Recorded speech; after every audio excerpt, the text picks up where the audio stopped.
is Tuesday, May 26th, 2026, and this is The High Road, Logistics and Leadership. I'm Elena Rossi, and I'm the one who reads the fine print so you don't have to. This is Dan Miller. I'm Jules Sterling. And I'm Buck Reynolds. We have a great show for you today. We really do. Yesterday, we spent quite a bit of time dissecting that $49 million nuclear verdict against OPG Logistics. Dan, you were practically having a heart attack over the liability shift, and Jules, you were worried about it climbing the broker ladder. We also touched on the AI native TMS shift, which, actually ties into some of our tech news today. But we're starting somewhere much more, physical. Yeah, we're talking about real-world enforcement today. Look, yesterday was about the courtroom. Today is about the street. We've got an international crime bust to cover, a major shakeup in European sourcing rules, and a deep dive into the open source revolution in logistics software. It's a busy docket, right? I think we should start with that security news out of Canada. It's sort of, it's chilling when you see the numbers involved. Chilling? Jules, it's a war zone out there. I mean, we're not just talking about missing pallets anymore. You're right, Buck. You see, Peel Regional Police in Ontario just announced the takedown of the Four Brothers criminal network. This wasn't some small-time cargo theft ring. We're talking 17 arrests, 106 criminal charges, and an extortion ring that was specifically targeting trucking company owners. 17 of them. I mean, the reports say they were hitting South Asian business owners in Brampton and Mississauga, shooting at houses, setting fires. Standard protection money garbage from a century ago, just with better tech. Look, the scary part to me isn't just the arson, it's the scale. They linked these guys to 24 different incidents. In one of them, the police found 324 rounds of ammunition fired. That's a firefight, not a message. And it's not just a Canadian problem, right? The FBI was involved because this network had active links down into California. It's an international syndicate, treating the trucking industry like their private ATM. Exactly. My thing is, if you're a carrier or a broker, you're usually worried about the FMCSA or a civil suit. But when organized crime starts viewing the logistics Bible as a menu for extortion, the risk profile of the entire region changes. I mean, actually, this is why I always say complacency is the precursor to catastrophe. If you're not vetting who's calling your dispatchers, you're vulnerable. Yeah, vetting dispatchers won't stop a guy from putting a bullet through your window, Elena. The thing is, these carriers are being targeted because they're visible, they've got assets, and often they're family-run shops that might be hesitant to go to the cops. It's a heavy play, but it's good to see the Joint Forces operation actually delivering. Look, when you've got the OPP, the CBSA, and the FBI all in one room, it means the industry is finally being taken seriously as a critical infrastructure target. Speaking of targets and infrastructure, Dan, I know you've been watching the screens all morning. I suppose it's time to see what the actual cost of moving all this freight is looking like. Oh, it's a wild one today. Now it's time for Spot Rate Tape, our Tuesday segment where we break down the national benchmarks and look at where the capacity is actually hiding. Let's hear it, market nerd. Look, here's the play for May 26. The tape is moving, and it is moving fast. We are staring down a record national spot average of $3.55 per mile. That is an all-in average we haven't seen since the world was basically falling apart. Everyone, Buck. Look, dry van is holding firm at $2.88 to $3.01, especially in the Midwest where manufacturing is actually humming. Flatbed is the real beast right now, sitting at $3.52 because of all those Sunbelt data center projects. But the story of the morning? Reefer. Is it the Florida harvest? You nailed it. We've got a massive split. Florida to Atlanta reefer actually dropped 24% this week because that window is closing. It's cooling off. But California is heating up. Exactly. Outbound Fresno, the rejection rates are spiking north of 20%.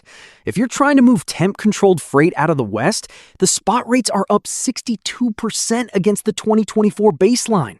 62%! Look, it's like a 2-minute drill and the defense just vanished. And we have to mention the Montgomery ruling impact, right? That Supreme Court decision from a couple weeks ago is already changing how brokers choose carriers on the spot market. It's the only thing people are talking about in my risk meetings. Since SCOTUS ruled that brokers can be held liable under state negligence law, well, you see, the preemption shield is gone. Shippers aren't just looking for the $3 a mile guy anymore. They're looking for the guy who won't get them sued for $50 million. Right. That's why we're seeing a flight to quality that's actually propping up these rates. The bottom dwellers, as I call them, they're exiting because they can't get insured or they can't get on a broker's approved list. So, outlook, capacity stays red hot through mid-June. Plan your lead times or get ready to pay the piper. Spot rate tape, that's a wrap. It's always about the money with you, Dan. But if we look across the pond, the European Union is trying to legislate a different kind of cost, the cost of dependency. You're talking about the 3-supplier rule, right? I mean, I was reading the Irish Times report on this. Stéphane Séjourne is basically telling companies to diversify or get penalized. Diversify is a polite word for get out of China, right? Sort of, yeah. The EU is drafting regulations that would force companies in strategic sectors, mostly chemicals and industrial machinery, to have at least 3 different suppliers for critical parts. Actually, the proposed rules set a ceiling, Jules, a 30 to 40% cap. If you're sourcing more than 40% of your parts from one country, read China, you're basically in violation. They want the other 60 to 70% split across 3 different origins. 3 suppliers? I mean, do they know how hard it is to even find one reliable supplier who doesn't ship you junk? Now you want me to manage 3 different contracts, 3 different lead times? The logistics of that is a nightmare. It is a nightmare, Buck. But it's about resilience. The Industrial Accelerator Act from March already says if a country holds more than 40% of the global market, like for EV batteries, they can't even bid on public tenders. This is the EU building a fortress. Look, this is a security premium era. For 20 years, we chased the lowest unit cost. Now, we're chasing the lowest catastrophe cost. Shippers are going to have to bake this into their pricing. You can't just have one massive plant in Shenzhen and call it a day. But it's creating a massive opportunity for Southeast Asia and Mexico, right? Although that Modern Diplomacy report noted that the escalation in the Middle East is actually hurting those Southeast Asian hubs because of the shipping lanes being choked. It's a domino effect. It's always a domino effect. I mean, you move your factory to Vietnam to dodge a tariff, then a war in the Red Sea makes it impossible to get the parts anyway. The road never gets easier. It just gets longer. Well, while we're talking about managing complex roads, we should take a moment for the folks who make this show possible. Yeah, absolutely. Look, strategic logistics requires world-class engineering. This show is powered by the Stack developed by Eric Christensen at Neural Network Media.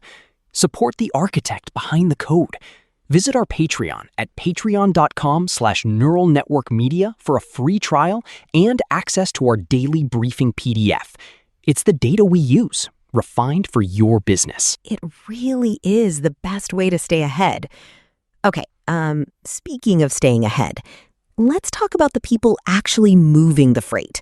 Or, well, the lack of them.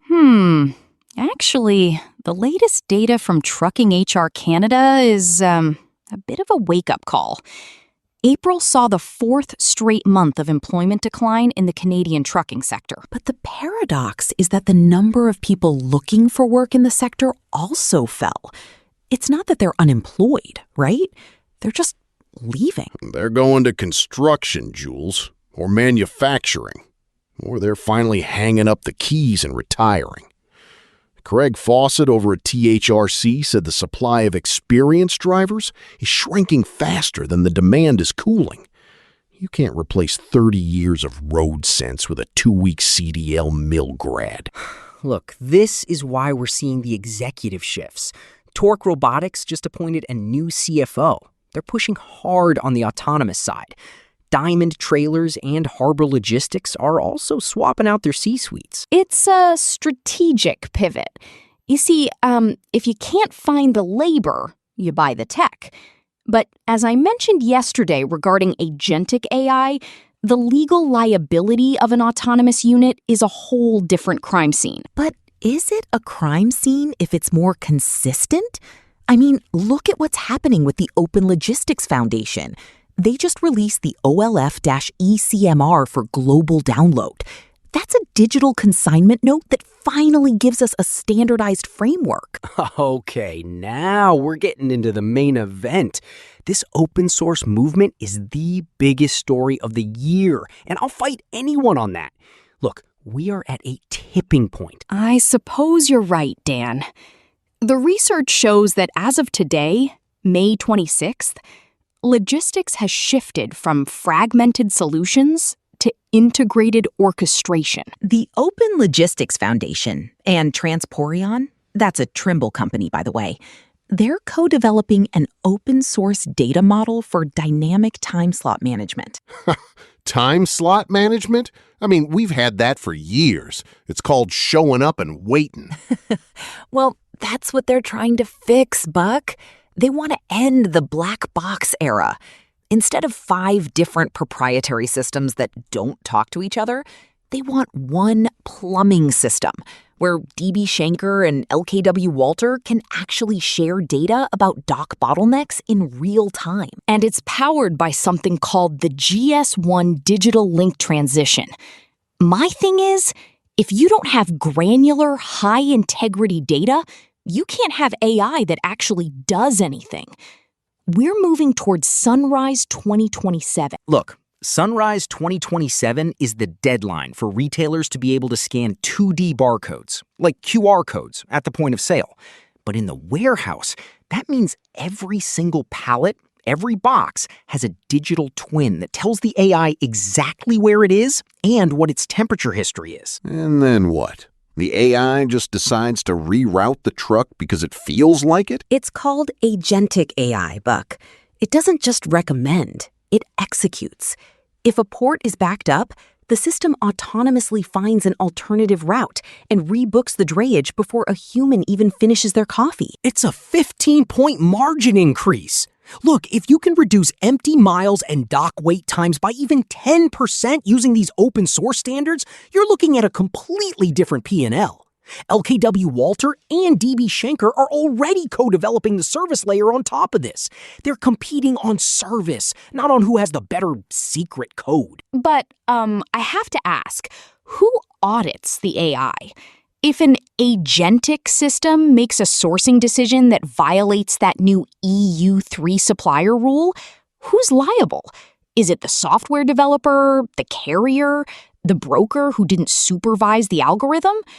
Actually, we're heading toward a massive legal gray area. That's a fair point. But the Open Logistics Foundation says that digital sovereignty is the answer. If the code is open, everyone can audit it. There are no black boxes where bias or errors can hide. I mean, I can't audit code, Elena. I audit a fifth wheel. I audit a tire. And I'm telling you, you can have all the agentic AI in the world, but if a driver's retiring and taking his knowledge with him, no QR code is going to fix a broken supply chain. We hear you, Buck. But look, even you've got to admit that those cabless electric truck corridors in Ohio are interesting. Einride and EAS are moving cargo between warehouses this summer with 0 humans in the cab. Between warehouses? On a private road. I mean, call me when it can handle a black ice patch in Wyoming during a blizzard. Until then, it's just a fancy golf cart. A very expensive, very fast golf cart. But it shows the trend, right? Technology is the core operating system now. It's no longer a peripheral tool. Actually, it's about the convergence of all these things. The labor shortage forces the tech. The tech creates the data. The data attracts the criminals. And the criminals force the regulation. It's one big circle of risk and opportunity. Well, that's all for today's edition of The High Road. If there's one thing to take away, it's that the Wild West era of digital logistics is closing fast. Between SCOTUS liability shifts and the EU sourcing mandates, the security premium is officially here. Keep your carriers close and your data closer. See you tomorrow. Watch your mirrors. Precision is the only path forward.